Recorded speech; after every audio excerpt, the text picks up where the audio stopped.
The murder of Brian Thompson, CEO of United Healthcare, sent shockwaves through the nation. The news of his untimely death spread like wildfire, leaving the public and the corporate world in a state of disbelief and fear.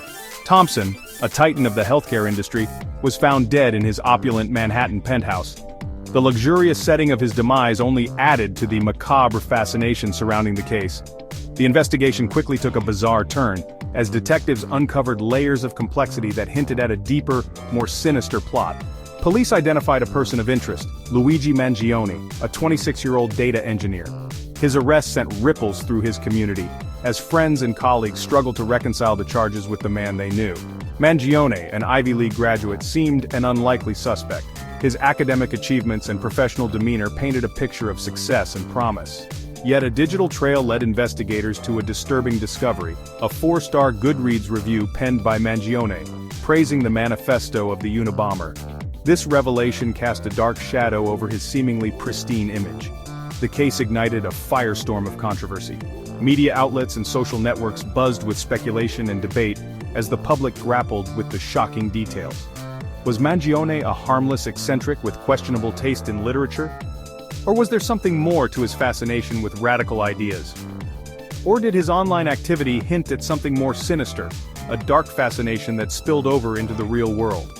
His digital footprint revealed a man deeply engaged with controversial and radical content.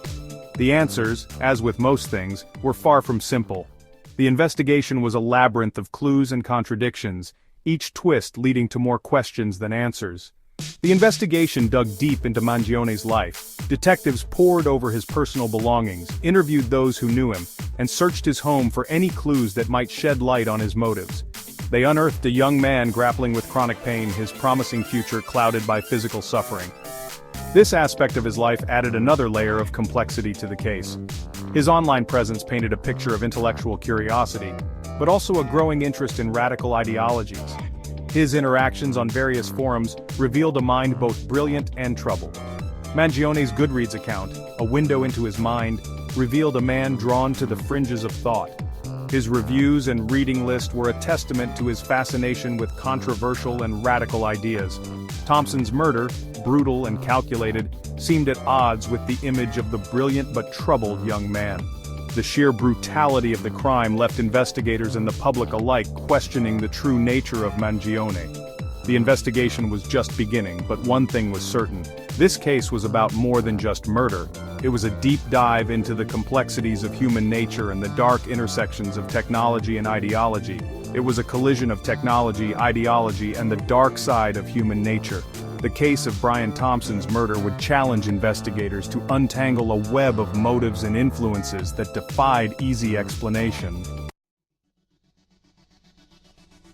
Luigi Mangione was a study in contrasts, a man whose life was a tapestry of achievements and hidden struggles.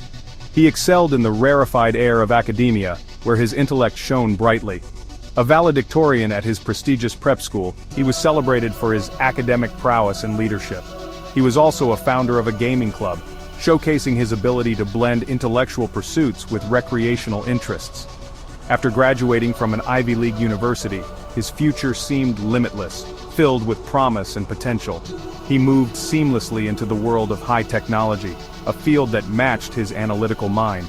Employed as a data engineer, he was fluent in the language of algorithms and code, a modern-day alchemist of data. His expertise in algorithm development made him a valuable asset in the tech industry. Yet beneath this veneer of success, a different story unfolded, one marked by personal struggles and hidden pain. Mangione suffered from chronic back pain, a relentless and debilitating condition that cast a shadow over his achievements.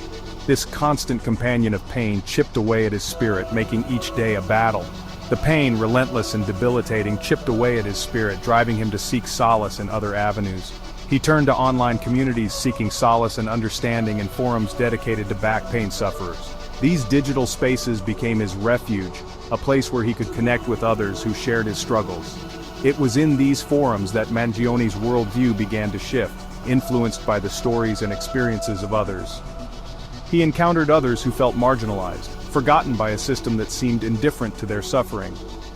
These interactions deepened his sense of disillusionment as he realized the extent of the system's neglect. Mangione's reading habits reflected this growing disillusionment as he sought answers in literature. Alongside books on pain management and alternative therapies, his Goodreads account listed titles espousing radical political philosophies. His Goodreads account became a window into his evolving mindset, filled with reviews of controversial and radical texts. It was here that investigators discovered his review of the Unabomber's manifesto, a 4-star endorsement that sent chills down their spines. The review, written with the detached tone of a literary critic, praised the manifesto's clarity and the author's intellect. He called Ted Kaczynski, the man behind the bombings, a political revolutionary, a label that seemed to both intrigue and disturb Mangione. The review offered no explicit endorsement of violence, but it hinted at a certain sympathy for the Unabomber's anti-technology, anti-establishment rage. This complex and troubling portrait of Mangione left many questions unanswered as investigators delved deeper into his life and motivations. The enigma of Luigi Mangione continues to perplex and disturb, a man of contrasts whose life defies easy categorization. His story serves as a reminder of the complexities of human nature and the hidden struggles that can shape a person's path. As we reflect on his journey, we are left to ponder the forces that drive individuals to the edge and the thin line between brilliance and despair.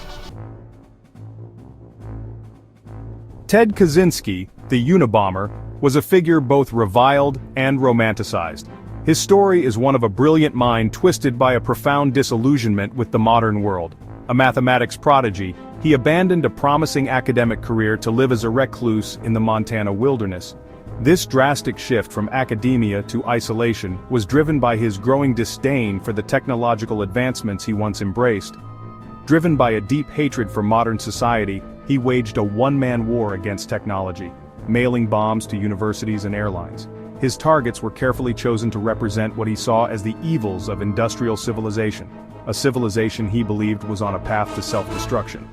Kaczynski's manifesto, Industrial Society and Its Future, was his twisted love letter to humanity. It was a rambling diatribe against the technological progress he believed was enslaving mankind, a manifesto that he hoped would ignite a revolution against the very fabric of modern society. He argued that technology, far from liberating humanity, had created a world of alienation, dependence, and ecological devastation. His words painted a bleak picture of a society losing its soul to the relentless march of progress. Kaczynski's words resonated with a certain segment of society, those who felt overwhelmed by the relentless pace of technological change. These individuals yearned for a simpler time, a time when life was more connected to nature and less dominated by machines.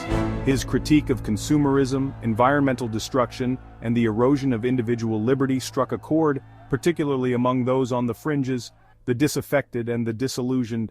They saw in his words a reflection of their own frustrations and fears.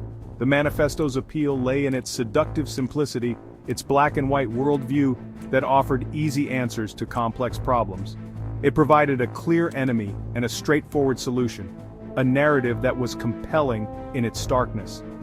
It provided a scapegoat for societal ills, a target for the rage and frustration of those who felt left behind. In a world of increasing complexity, Kaczynski's ideas offered a sense of clarity, however misguided.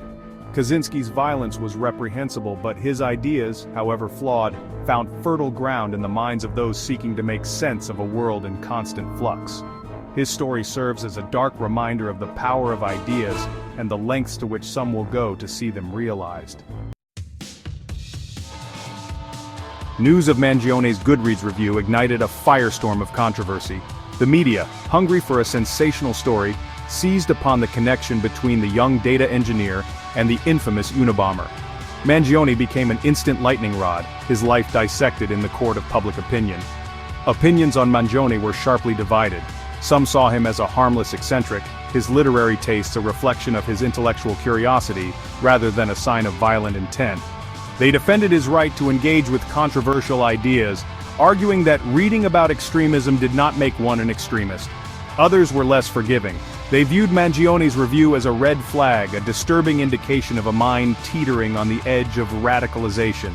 They pointed to his chronic pain, his online activity, and his interest in radical ideologies as evidence of a dangerous descent. The case sparked a national conversation about the fine line between free speech and incitement. between intellectual exploration and the glorification of violence.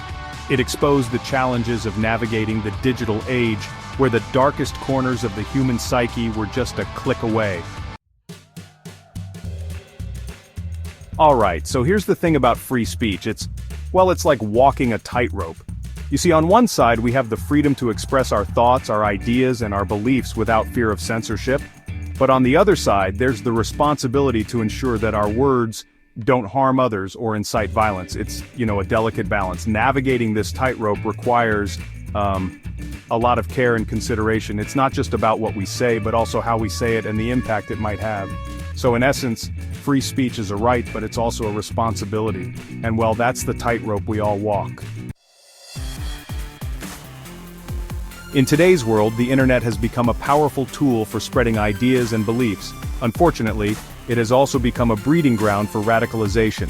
Extremist groups exploit social media platforms to recruit and indoctrinate individuals, often targeting those who feel marginalized or isolated. The speed and reach of information online make it easier than ever for harmful ideologies to spread. With the power of information comes great responsibility. Words have the power to incite violence and hatred. It is crucial for individuals, communities, and platforms to recognize the impact of their messages. Holding people accountable for their words and actions can prevent the spread of harmful rhetoric. Everyone has a role to play in promoting a culture of respect and understanding. Now more than ever, it is important to engage critically with the information we consume.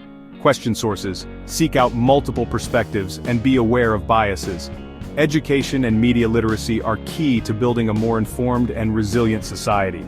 By fostering critical thinking, we can combat misinformation and prevent the spread of extremist ideologies. As we navigate these complex issues, we must never forget the victims of violence and hatred. Their stories remind us of the human cost of radicalization and incitement. Seeking truth and justice for these individuals is a moral imperative. By honoring their memories and learning from the past, we can work towards a future where such tragedies are less likely to occur.